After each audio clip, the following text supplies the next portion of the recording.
Happy to have you aboard here for the Really Big Barbecue Show. Boing. We cook because we have to, and we grill because we want to. Hit me! Fine, how's it going? You have a great show. I'm a big fan. Boing. So what seems to be the problem here? This man looks like he's dead, and he's in the crackle. Charbono! It's all about the charbono, dude. Succulent fish. What? He ate 2 feet or wiener. Oh, listen, Lavernius, shut your face. I'm shaking like a dog shit peach seeds. We have top men working on it right now. Top men.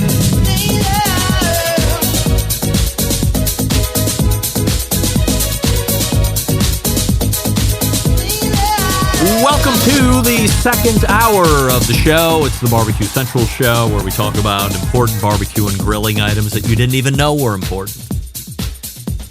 I meant to do this in the first hour. Boing. What did I do with that? Hit me! Stand by. Ah, there it is. Yep. Hello? Couldn't remember where I put that. Want to thank embedded correspondent from Tennessee, Matt Osman, for this birthday gift. I don't know if you're familiar with this particular rub or not, but it's called Oh Mommy, and there's a picture of, I guess, is that a witch? I don't know. All purpose, all flavor, and then as we turn it around on the back, made with only the freshest Florida-grown shit-take mushrooms, Oh Mommy rub is a bold and savory flavor explosion that will amplify any meal from scrambled eggs to competition barbecue, sure to fire up the taste buds. Oh Mommy can be used as a standalone seasoning, as a finisher, when your food needs that extra punch, or layered with other fine seasonings. I put it on eggs this morning, and I can tell you, delicious! I'm not sure exactly where you get this, but the Instagram is Oh Mommy Rub, all one word, OOHMAMIRUB, Oh Mommy Rub. So thank you to Matt for doing that. Matt also pitched in on some premium hand-rolled cigars, which I certainly appreciate, but then came all by his lonesome on the Oh Mommy. So I have that one that I'm showing you unopened, and then there's one upstairs that I have been using over the top of things that I think might need an Oh Mommy kick. Still to come on the show this evening, our pal Joe Martinez from Smokin Joe's Pit Barbecue. We say good evening to those of you watching tonight through one of our video streaming platforms. You can go to facebook.com/BBQ Central Show or twitter.com/BBQ Central Show. You can also watch via the YouTubes, which is youtube.com/@BBQ Central Show. Update on the YouTube poll question of the week this week. The griddle market will remain a hot one for consumers for the balance of 2024, and currently 76% of you are saying yes, you believe it is. We'll check that through the rest of the show here this evening. We'll get Smokin Joe's Pit Barbecue's insight on that in just a few short moments. Coming up on the best moments of the Barbecue Central show in 10 minutes or less this coming Friday, we take you back to June 29th of 2010. This week, we feature what was supposed to be a segment with Derek Riches, but instead, we got a call-in from barbecue legend, Barbecue Hall of Famer, Melissa Cookston. I don't know why Derek missed the show. That was a long time ago, 15 years ago, more than 15 years ago now. But Melissa was listening to the show that evening. She lobs a call to the show to fill the gap, and not only that, we talk about everyone's favorite live fire host. A guy who I nicknamed Dude Douche, Kevin Roberts, was talked about after his disastrous Today Show appearance, where he talked about parboiling ribs. I know it's crazy, but he actually did it. And he did it very staunchly, very convicted, almost indignant. And it was days away before, I think, what ended up being season 2. So this would have been the first year that Barbecue Pitmasters went from the reality show of following teams around to the games show that it morphed into and remained as. So here he is on the Today Show. Oh, mustard is a binder, blah, blah, blah. And then talking about parboiling ribs. It blew up the internet. Everybody's like, who's this guy? Well, it blew up the barbecue internet. How can this guy be the host? He's talking about parboiling ribs, no self-respecting barbecue. Whatever. You're boiling out the flavor and this and that. No doubt. I asked John Marcus, how could you possibly have a host that's talking such nonsense? And then he took issue.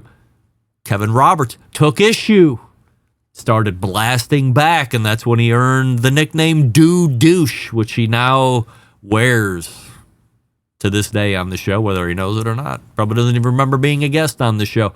Now, to his credit, he came on the show. I immediately asked him about it, really pinned him down, and he said, yeah, I was stupid. I said that. I shouldn't have said that. You know, I look back on the show, and after hearing this particular segment, because I preview everything that John put together, I'm here to tell you, it was a different show back then, in many ways, in many respects. Different sound, different hosting ability. We had live phone calls. Way more attentive to covering competition barbecue. It was different then. I'm not saying it was better then. I'm not saying it was bad then. I'm just saying it was different. The show has evolved, and it's hearing shows like that where I'm like, man, we should reinstall the phone line just in case. And then I think better of that. You can subscribe to the show by visiting thebarbecuecentralshow.com/subscribe.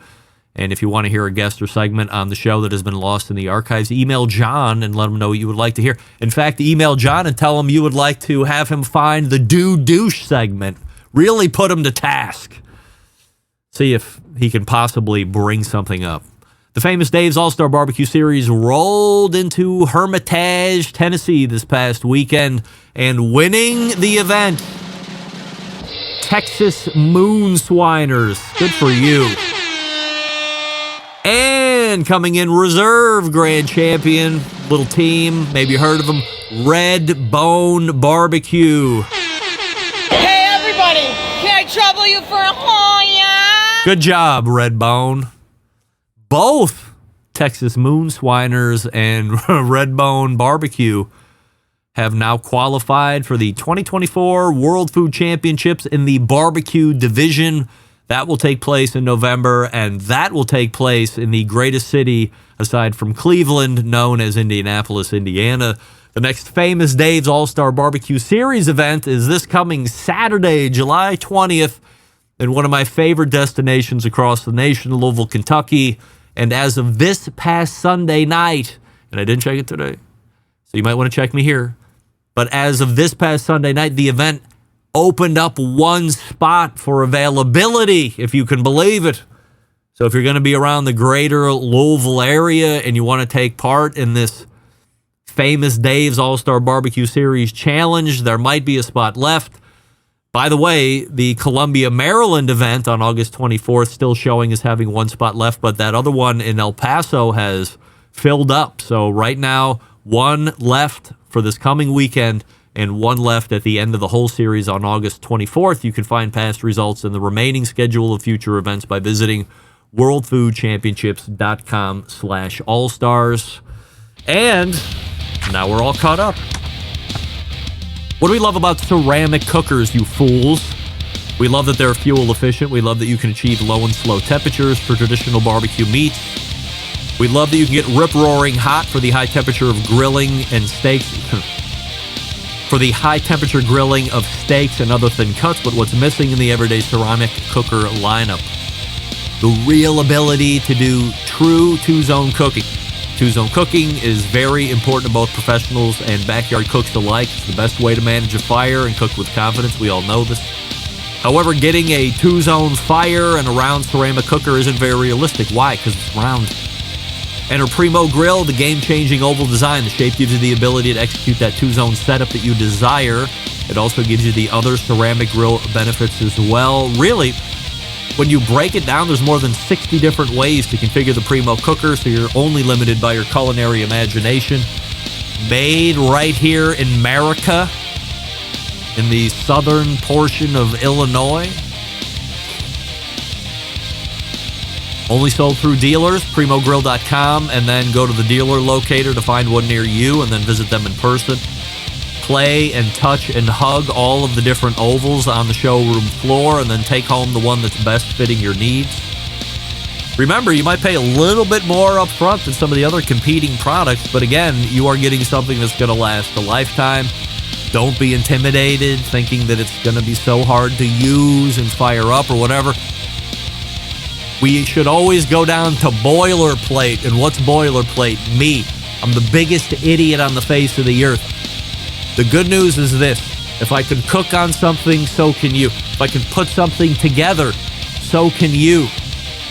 This is boilerplate stuff. I can cook very well on the Primo. In fact, I enjoy it a lot. In fact, I'm going to be cooking a number of slabs of ribs on the Primo this coming Saturday.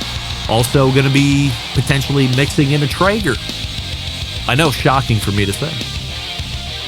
But the Primo is going to be handling the brunt of the work. Might mix in a little Fireboard drive with that as well, just for S's and giggles.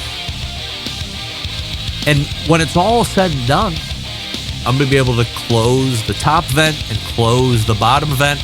I guarantee I have enough fuel left over for a barbecue chicken cook if I want.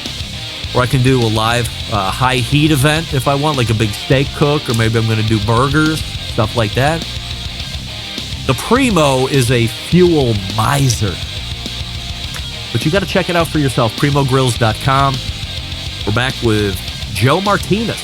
Right after this, stick around. Be right back. You're listening to the Barbecue Central Show.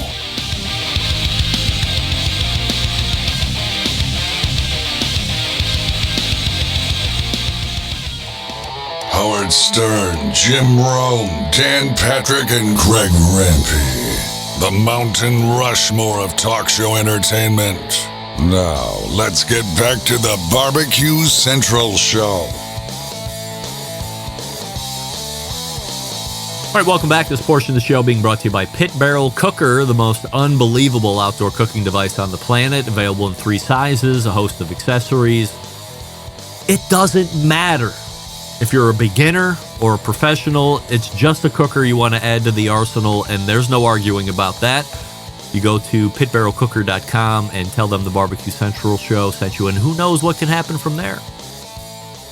Joining me in the second hour is the guy who was our podumentary subject back in 2023. We followed him as he launched his food truck in El Paso, Texas. Garnered rave reviews from customers. Got some pub from Texas Monthly Barbecue editor Daniel Vaughn. Then in March, he closed. But then he opened again a few weeks later, and then 4 months later, he's closed for good. Confused as I am, of course. So let's traipse through the past handful of months and see what has brought us to this stage as we welcome back our pal and the, I guess, former owner of Smokin' Joe's Pit Barbecue, Joe Martinez. Joe, before we jump into the shenanigans and tomfoolery of what's going on with you, we have a most important YouTube poll question of the week that we're asking everybody, which is this. You think the griddle market will remain a hot one for consumers the balance of 2024, yes or no? Part of the 27%, I'm going to say no. Oh, no. Yeah. 27% saying no, 73% saying yes. And we'll see how that plays out here through the rest of the evening. All right, Joe, so here we are.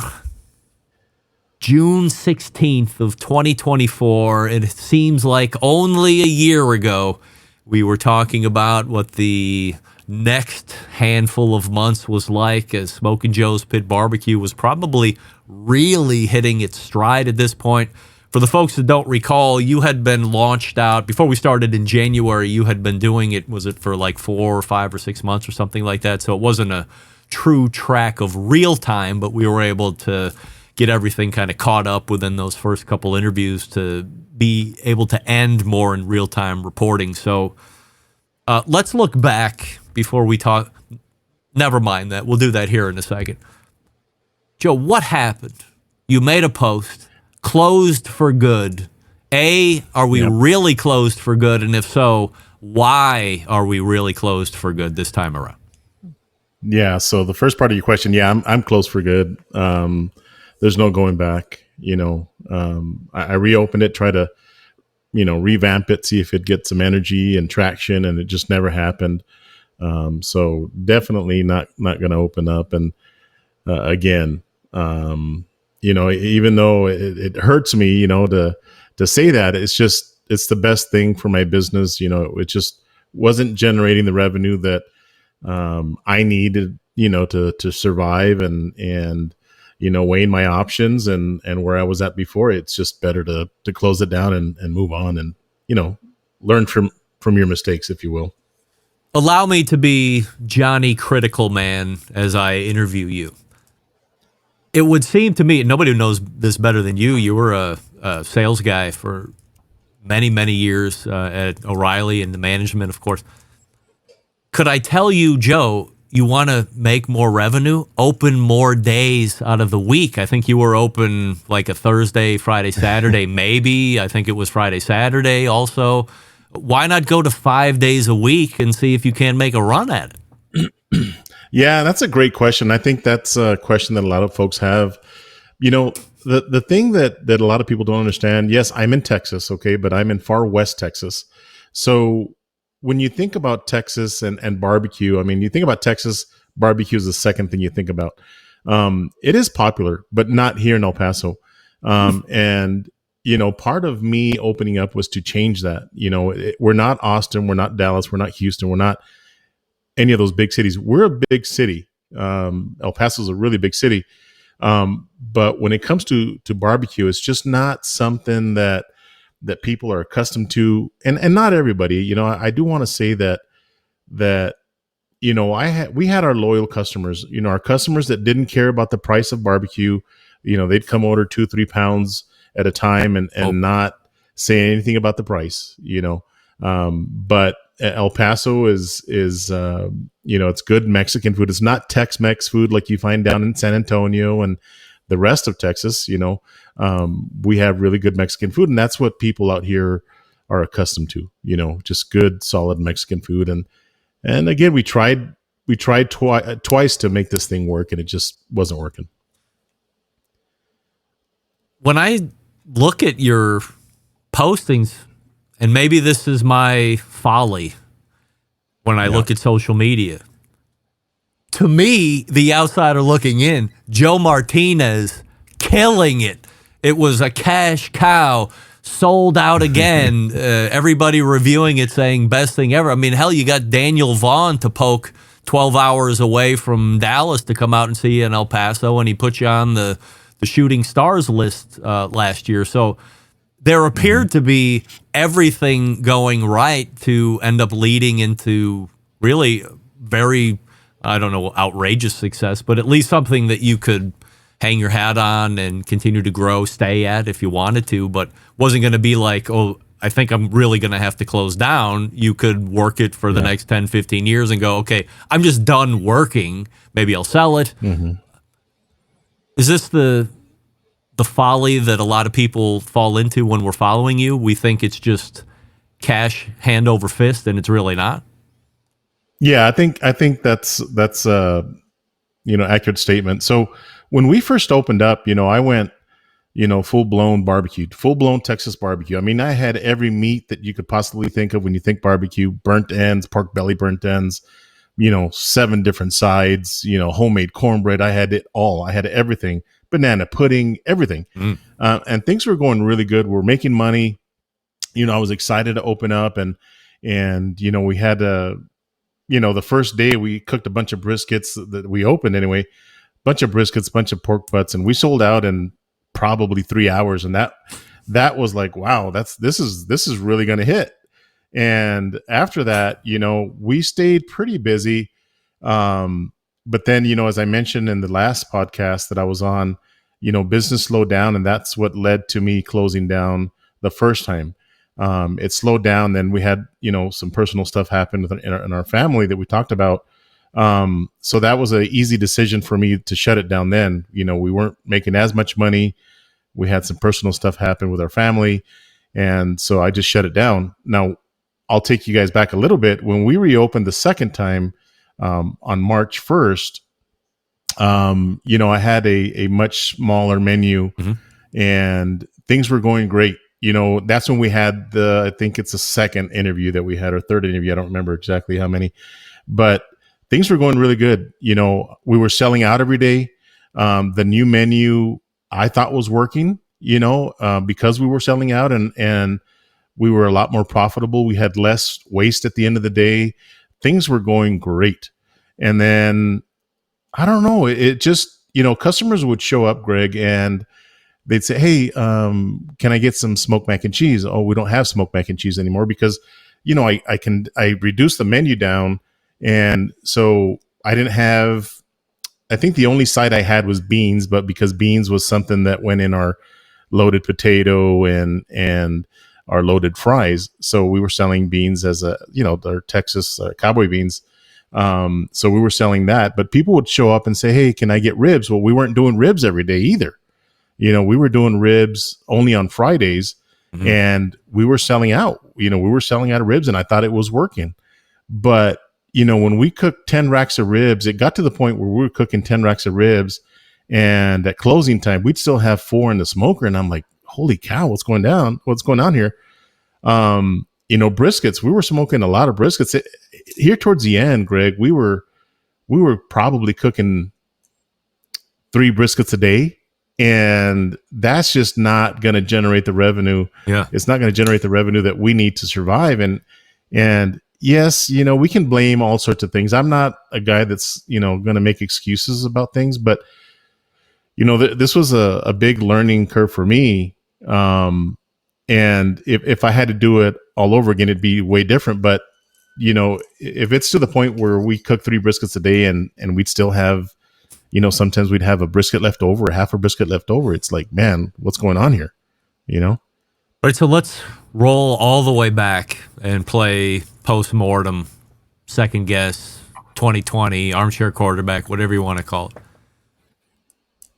When you look at the initial stages of opening, and when we talked about it, you appeared to have a lot of things well thought out. You gotten the right buy-in from your wife. You had made all the right financial decisions. We talked in depth about all of that. You weren't going in leveraged with a whole bunch of debt or anything like that. You had used the money that you had made, saved, blah, blah, blah, to really fund this thing and get it off the ground.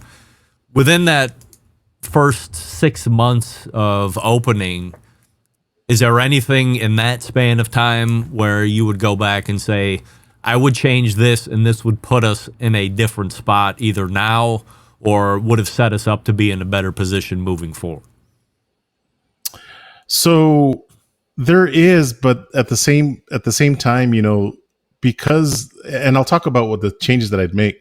The change that I would make was, let me interrupt not going just for a second, Joe, because I think this is important for people to listen to, because if you're thinking about doing something like this, my goal in asking Joe the hard questions is for him to give us the answers and really the straight information on what he has went through to help the next person make sure they're seeing all the different sides of this potential venture, because I think it's very sexy.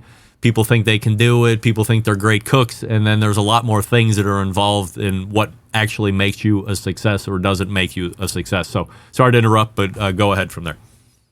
Yeah. So the thing that I would change is not have so many proteins. There was meats that I had that I could have done without. And then the number of sides that I had, I could have done, if I would have just done half of the meats and half of the sides, I think that we would have been okay. But in the same conversation, Greg, because of all the sides and because of all the meats that I had, people were coming. Daniel Vaughn showed up because he would see the pictures of my platters on Instagram or Facebook or, wherever he was seeing these. And we made some beautiful platters. We were really proud of everything that we were making. We had 2 different flavor sausages. We had ribs every day. We had beef ribs every day, pork belly burnt ends. We had turkey. We had half chickens. So because of that, Greg, because of the platter pictures that I was posting, that got the attention of a lot of people, not just Daniel Vaughn. Daniel Vaughn's obviously an important part of Texas barbecue, but there's a lot of barbecue people that will travel for good barbecue. So people were coming from Canada, and we became good friends. People from California, all over the country, they were coming in to try my barbecue because I had finally opened up a barbecue place. They were watching my YouTube videos and saying, "Man, I wish you would sell your food. I wish I could order sausages from you, etc." Well, once I opened up, there'd be truck drivers that were driving through that aren't from Texas that would message me and say, "Hey, can I get some of your sausages? I'll just pull in the parking lot. Can I just, get 12 or whatever?" Yeah, I'll have them ready for you.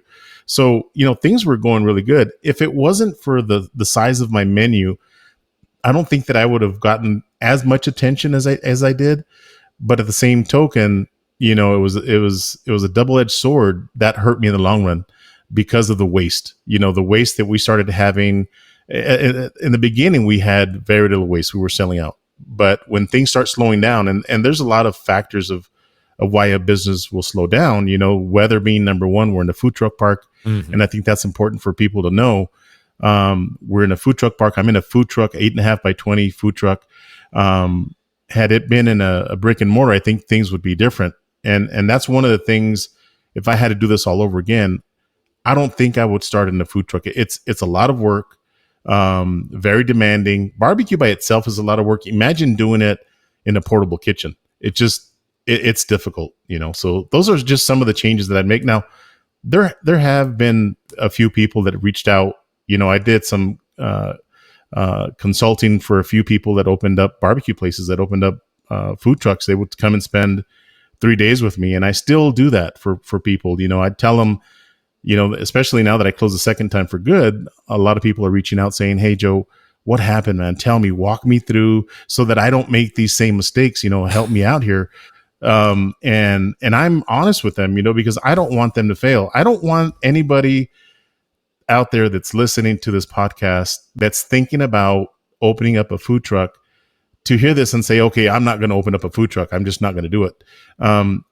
Reach out to me and I'll help you do, and I'm Greg's asking all the questions here, and I'm hoping that we answer all of them.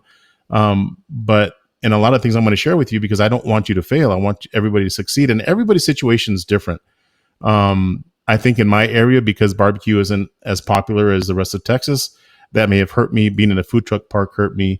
And, there's things that I can't control, the weather and stuff like that would slow the business down. But again, I'm not making excuses on any of that stuff, because there's things that I could have done to change things right out of the gate. When we look at those next 6 months or even up to a year past, were there any other things that you did that you would change that you think could have saved the business or help you stretch out a little longer? Yeah, I think that what I should have done. So when I opened up again the second time, I had mentioned that I reduced my menu. I think I reduced it to the point where it hurt my business, because people would, as I mentioned earlier, would walk up and say, "Hey, let me get half a rack of ribs. Let me get a pound of turkey. Let me get some mac and cheese." And I didn't have any of those things. Are they just ordering, are they just coming up and telling you, hoping you have it? Isn't there a menu posted somewhere that they can read? There's a menu right next to the window, and it's like, we'd have to remind them, or our menu's right there, our updated menu's right there. Yeah. And the most, Greg, was when people would walk up and say that, and we didn't have any of it, and they'd turn around and walk away. And that was like, wow, man, that hurts, because that's what they went for. They were loyal customers, and they're back again, and they're wanting that same food, same sides that they were getting before, cornbread. I didn't have any of that, and we don't have it. And we had several customers walk away. So, one thing that I started doing, Greg, was I brought back the mac and cheese. I brought it back, against my better judgment. I brought it back, and it started to sell. People, I posted it. Hey, our mac and cheese is back. And people were coming back for that. We brought back our banana pudding. So I think that by removing or taking all the sides off, pretty much, that kind of hurt our business. So a lot of the loyal customers that were coming because of the sides, and again, everything was made from scratch. Okay, we weren't using Velveeta on our cheese. Everything was made from scratch. Our cheese sauce was made from scratch. Everything. So it's good food. But because of that, I think that I hurt myself doing that, and we lost a lot of customers that really loved our sides and really loved the beef ribs and turkey, but we didn't have it anymore. Joe, can I put you on hold here for a second? We'll pick it up here in a couple minutes. Absolutely. All right, stand by. Joe Martinez is talking with us about finally calling it a food truck career. We'll ask him some more questions here after we get back. Before we do that, let's talk about the backyard version of the famed pits built by Aaron Franklin for his renowned barbecue restaurant in Austin, Texas, the Franklin Barbecue Pit. A deeply thought out and refined version of the old propane-style cookers that Aaron uses at his restaurant, Franklin Barbecue. Stylistically, it reflects the kind of bare-bones industrial handmade aesthetic that he loves, including the patina and the way the build allows you to see the welds and the craftsmanship.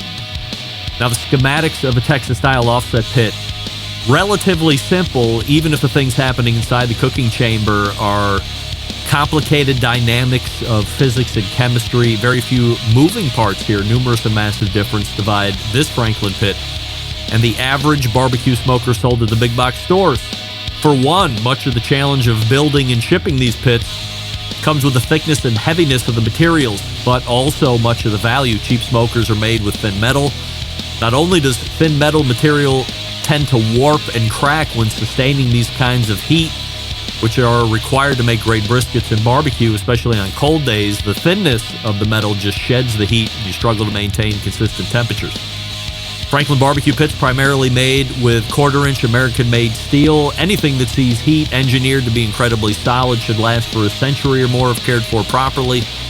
The thickness of that steel guarantees professional-grade heat retention, a critical component in making great barbecue. If you are a fan of Franklin Barbecue and you are listening to this show and you own a barbecue supply store and you wish to become a certified Franklin dealer, visit franklinpits.com. That's franklinbbqpits.com and fill out a dealer form if you're a listener of the show. You want to own a Franklin Barbecue Pit, but you don't live by a dealer, you can buy one online, franklinbbqpits.com. That's franklinbbqpits.com. You can purchase the pit. Franklin Pits will ship a Franklin Pit right to your driveway. Hurry now. Did you see the deal that Texas Star Grill Shop was running on Franklin Pits a couple weeks ago? Whoa. Hopefully you got in on that. Super cheap. I think it was like $3,000. Way discount. All right, we're back with more Smokin' Joe's Pit Barbecue right after this. Stick around. We'll be right back. You're listening to the Barbecue Central Show. Whole packers, full racks, legs and thighs, injecting butts. If you've never heard this before, you might think you found the best XXX show ever. Let's get back to the most homoerotic host out there today, Greg Rempe. This portion of the show being brought to you by JRE Tobacco, makers of Aladino, Cameroon Reserva, and Fuma Noche.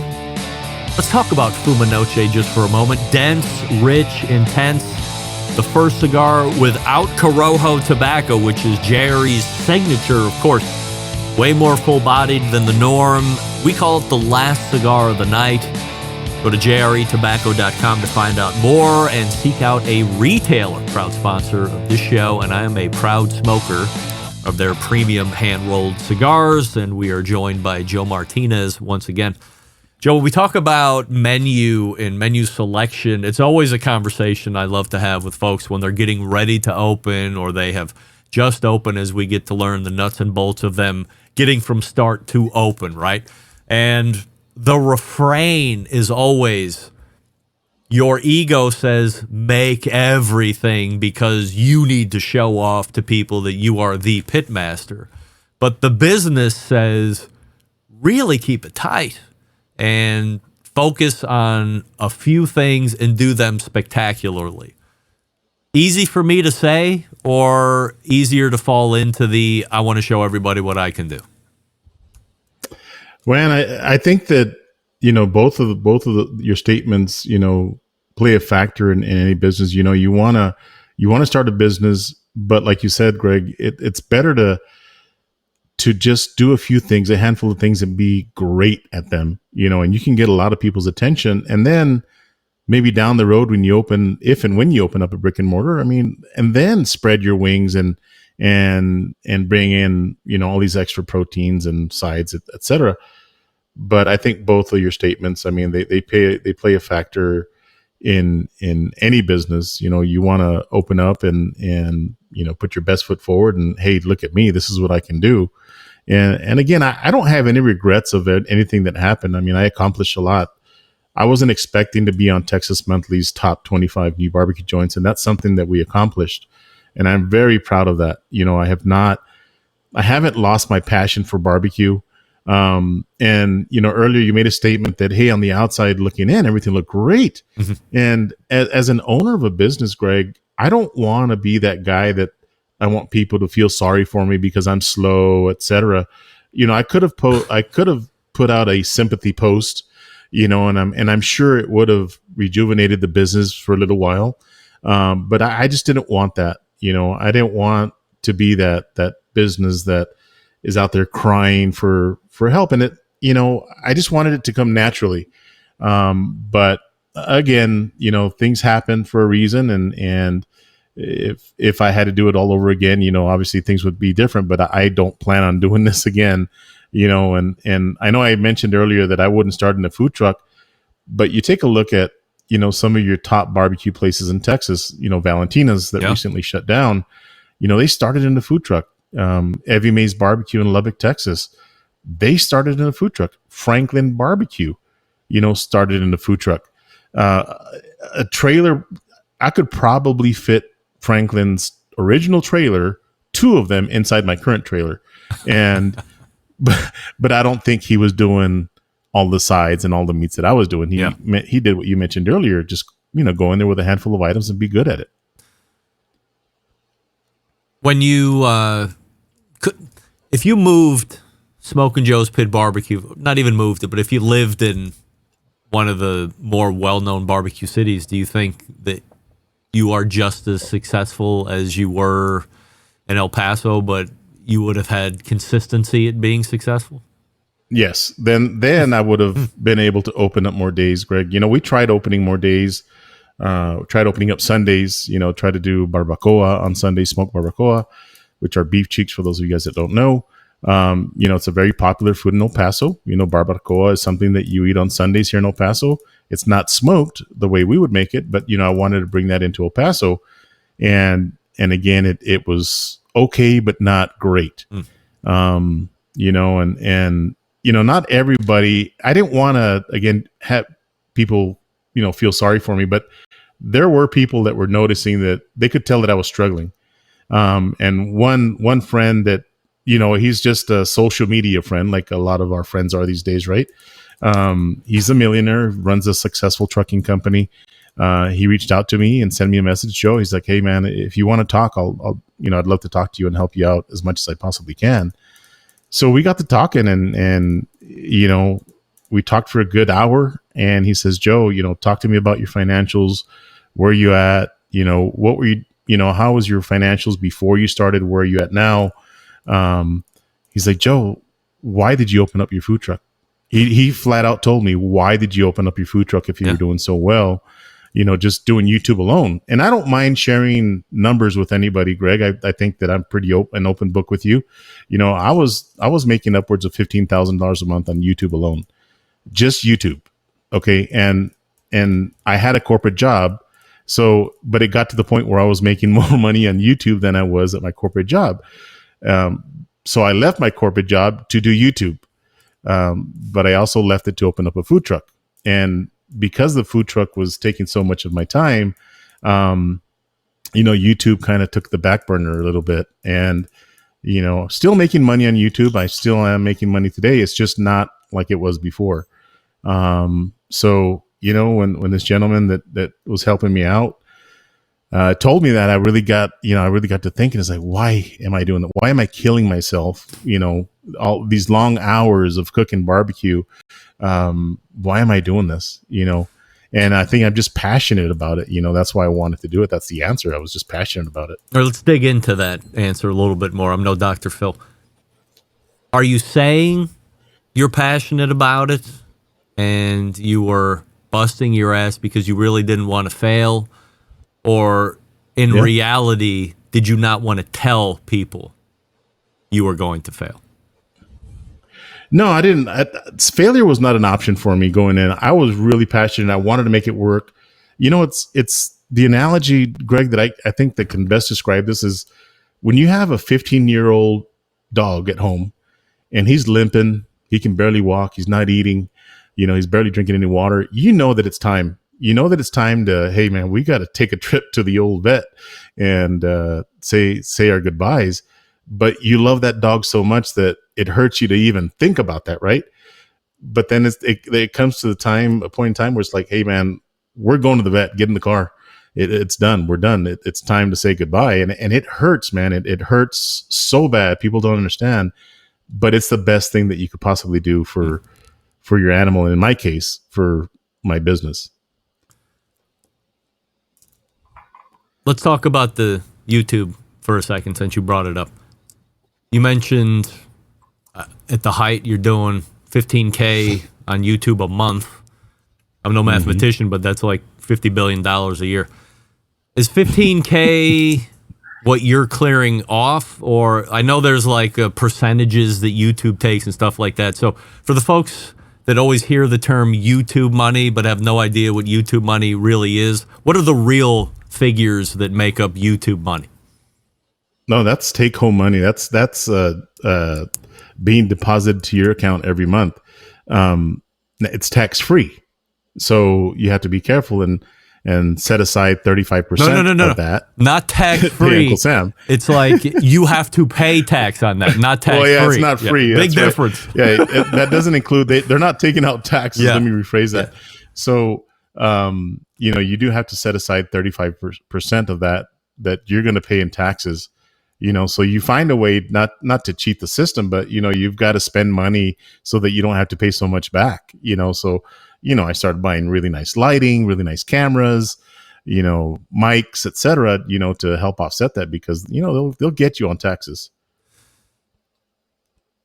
So is the what we call top line revenue number on that? Is it 30 grand a month and they're taking half, or what kind of a percentage does YouTube take from a creator these days? Oh yeah, it's close to that, if not even more than that. Wow. The way YouTubers get paid is through running ads on your videos. We get to select where we want the ads. I'll usually put 4 ads in my videos, 1 in the beginning, 1 at the end, and 2 in the middle somewhere. And those companies that are advertising, the Barbecue Central show wants to run an ad on YouTube. Well, you're paying a certain amount. Well, I get a certain percentage of that. It's a small percentage, but it adds up and that's why it's important to have a good following.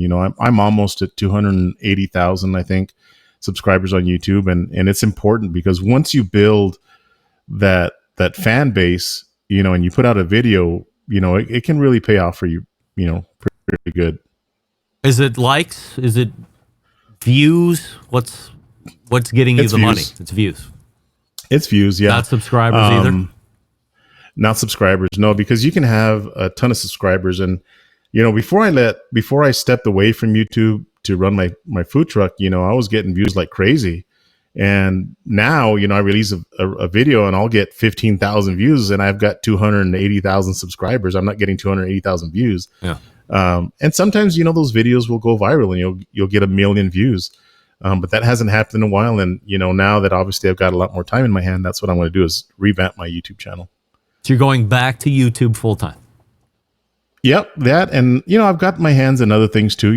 I'm an ambassador for a few companies, and I'm also a manufacturer rep for a pellet brand that's out there.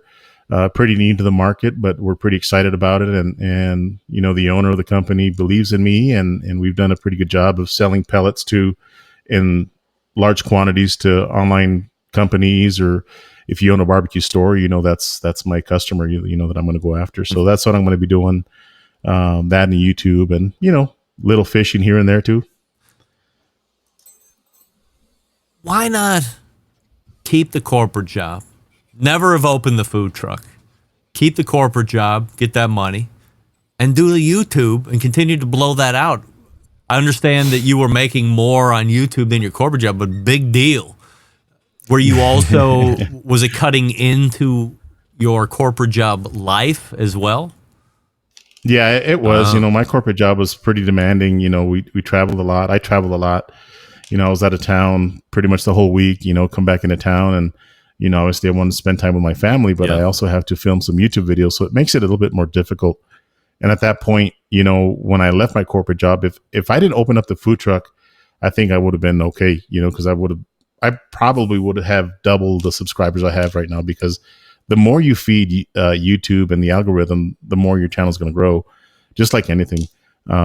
But had I not opened up the food truck, I think that I'd be in a better position. But again, I don't regret not opening up the food truck. It was an experience and something that I would, I could, put on my resume one day, Could you have somehow leveraged shooting content via the barbecue truck and put it on YouTube and continued to foster both?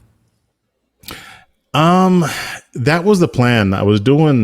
I did several videos from my food truck, a day in the life of a food truck, the ins and outs of what happens, and, how we prep and how we make our sausages to supply the food truck, et cetera. So I've got a few of those videos on my YouTube channel.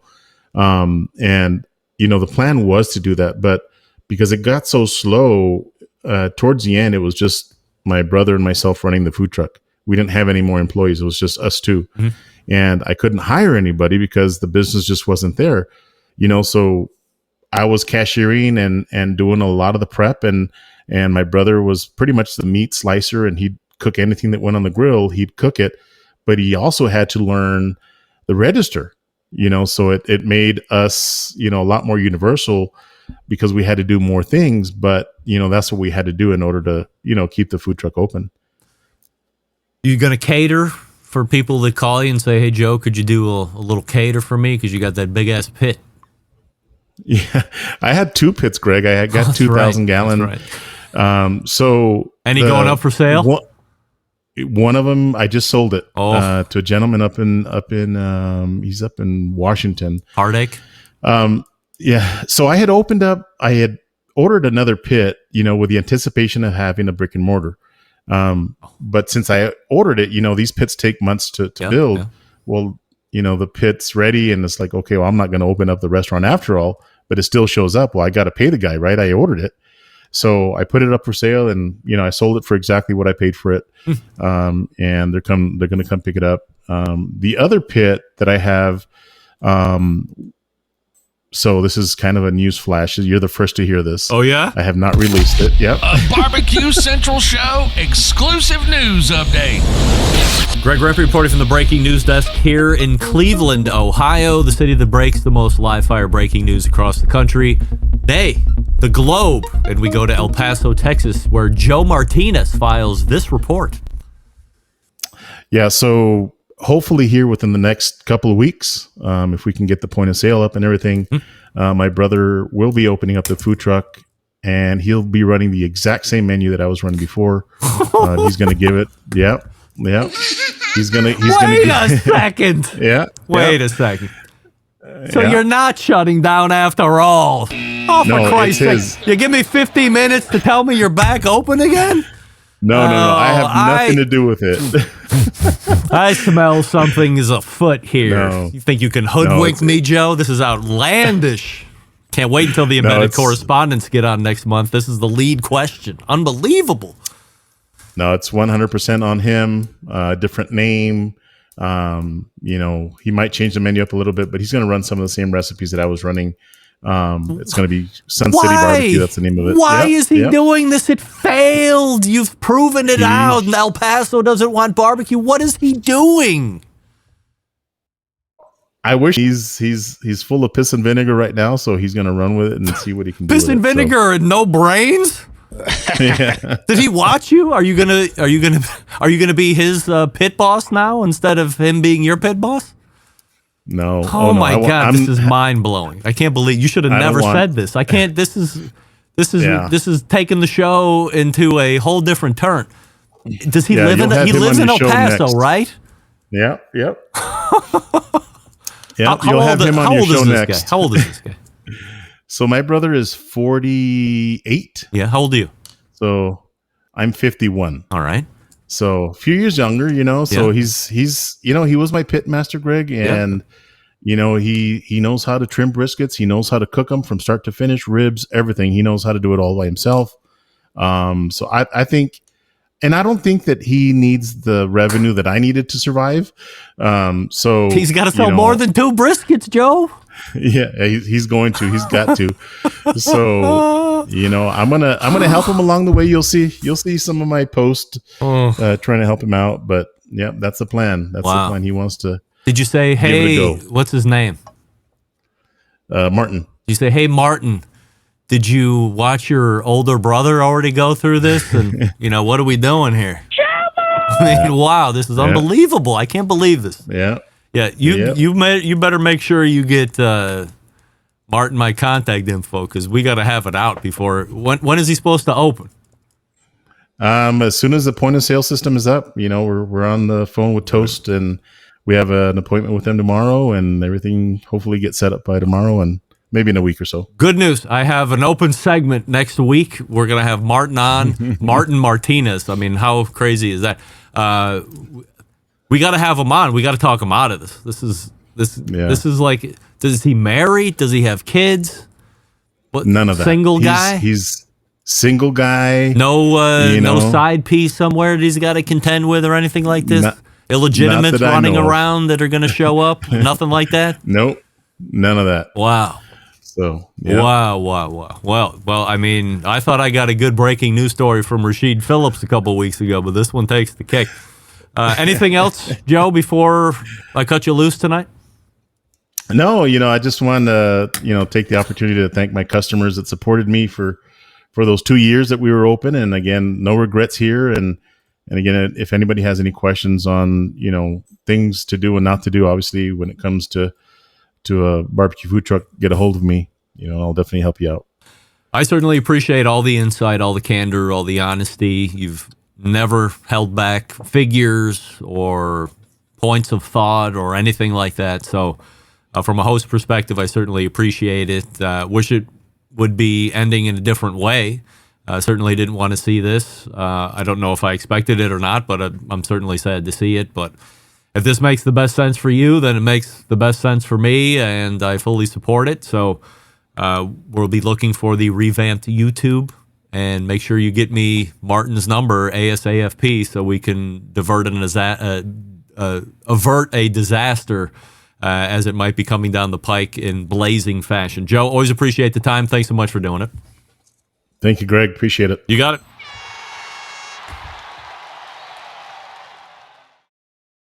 What? Joe Martinez right there. And hopefully Martin Martinez next week. Martin, you gotta listen to me. Pull the ripcord. Pull it. Wow, I can't believe it. Let's get back. Okay, look, let's get back to. All right, pal. I'm so worked up. I'm in a lather over here.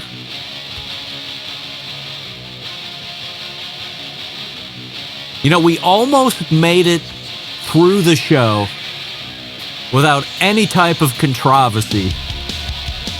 And then Joe Martinez, the grenade thrower, shows up. Ping!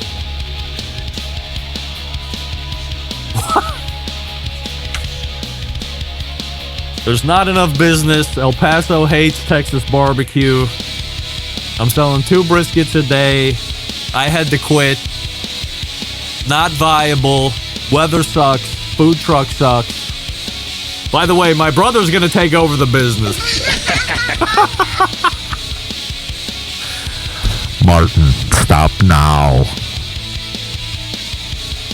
Listen up, gang.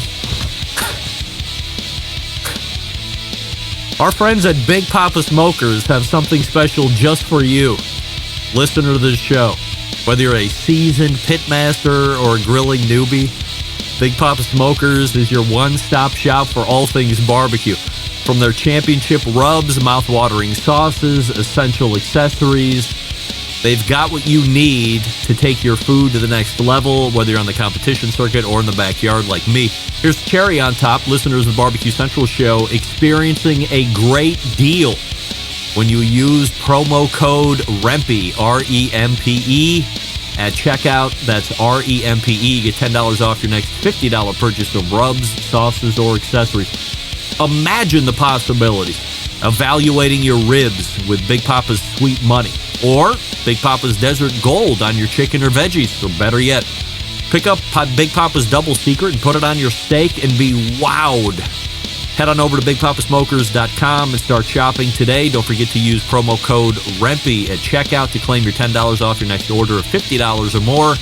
Also, don't forget to check out Big Papa's full line of recipes at cooking with BigPapa.com. And, of course, follow them on social media for amazing recipes. Guy the Cooking Sam weighing it. Joe's real name is Martin. Yeah. Of course it is. Joe Martin Martinez. Of course it is. The mayor of El Paso. Wow.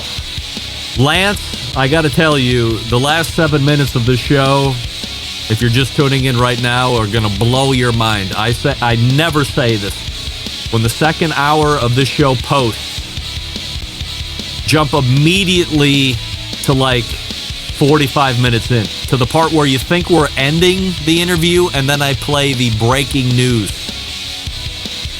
Because remember, Smokin' Joe's Pit Barbecue has closed. Now get to the breaking news part and watch the Hindenburg reignite in a reenactment event. We're back to wrap up whatever's left of this. Stick around, we'll be right back.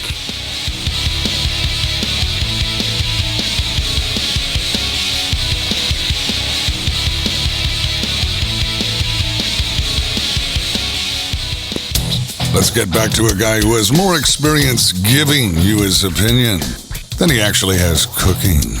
Once again, here's your host, Greg Rempe.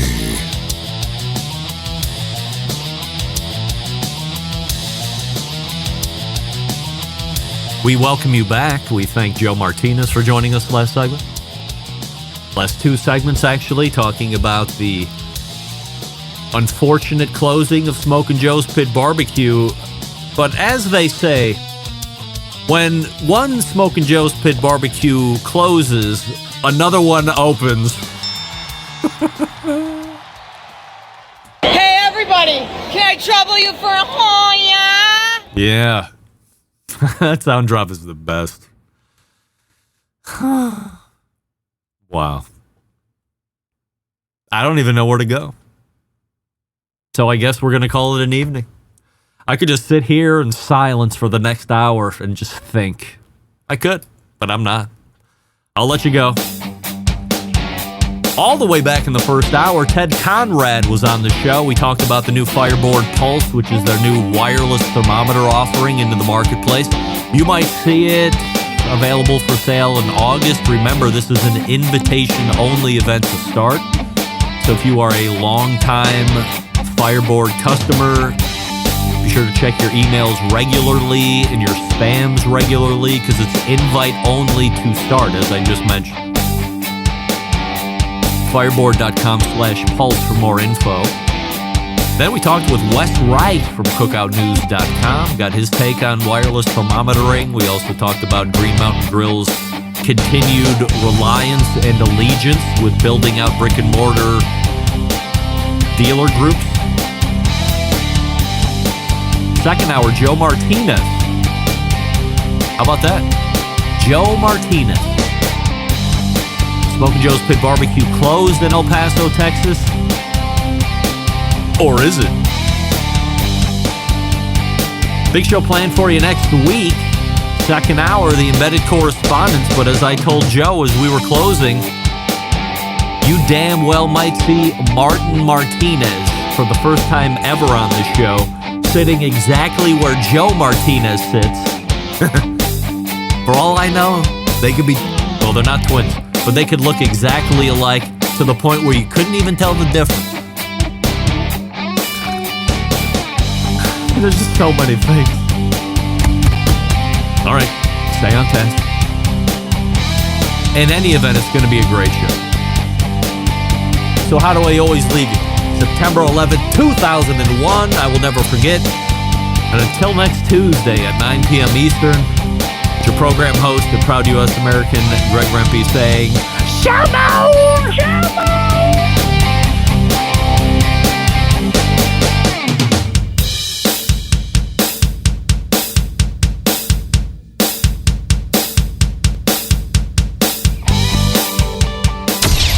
What's up? This is JM, host of the Celebrity Grill podcast on iTunes, and you're listening to the Barbecue Central Radio Network.